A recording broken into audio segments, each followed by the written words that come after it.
നമസ്കാരം. മഹാരാഷ്ട്ര നിയമസഭയിൽ പ്രതിപക്ഷ നേതാവ് സ്ഥാനത്തിന് അവകാശവാദം ഉന്നയിച്ച് ശിവസേന താക്കറെ വിഭാഗം.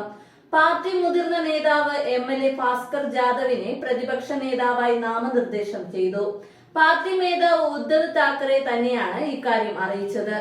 ഇതു സംബന്ധിച്ച കത്ത് നിയമസഭാ സ്പീക്കർ രാഹുൽ സർവേക്കറിന് സമർപ്പിച്ചിട്ടുണ്ടെന്നും അദ്ദേഹം പറഞ്ഞു. പ്രതിപക്ഷ നേതാവ് സ്ഥാനത്തേക്ക് ശിവസേന അവകാശവാദം ഉന്നയിച്ചിട്ടുണ്ട്.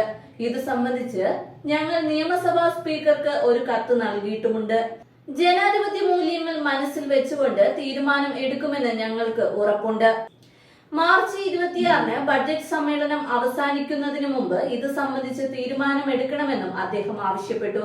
നിയമസഭയിൽ പ്രതിപക്ഷ നേതാവ് സ്ഥാനം തന്റെ പാർട്ടിക്ക് ലഭിച്ചാൽ റൊട്ടേഷൻ സമ്പ്രദായം നടപ്പിലാക്കില്ലെന്നും ഉദ്ധവ് താക്കറെ വ്യക്തമാക്കി. പ്രതിപക്ഷ പാർട്ടികളിൽ ഏറ്റവും കൂടുതൽ സീറ്റുകൾ ശിവസേന UBD വിഭാഗത്തിനാണ് ഉള്ളത്. ശിവസേന UBD വിഭാഗത്തിന് ആകെ 20 MLA-മാരുണ്ട്. ശിവസേന UBD നേതാവ് ഭാസ്കർ ജാദവ് രത്നഗിരി ജില്ലയിലെ ഗുഹാഗർ അസംബ്ലിയിൽ നിന്നുള്ള നിലവിലെ MLA ആണ്. 1990 മുതൽ അദ്ദേഹം ശിവസേനയുടെ ഭാഗമാണ്.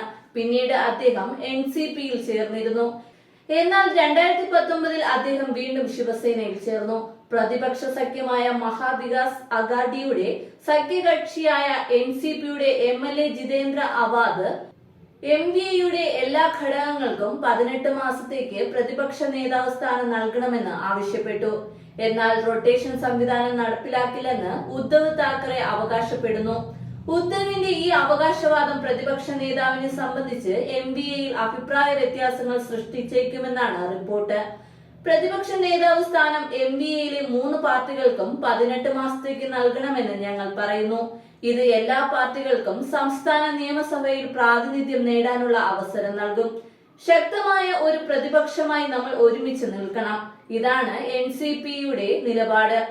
അന്തിമ തീരുമാനം എടുക്കാൻ 3 പാർട്ടികളിലെയും മുതിർന്ന നേതാക്കൾ യോഗം ചേരും. ഇതിനുശേഷം മാത്രമേ ഞങ്ങൾ ഇക്കാര്യത്തിൽ എന്തെങ്കിലും തീരുമാനം എടുക്കൂ, മഹാരാഷ്ട്ര മുൻ മുഖ്യമന്ത്രി അവാദ് പറഞ്ഞു.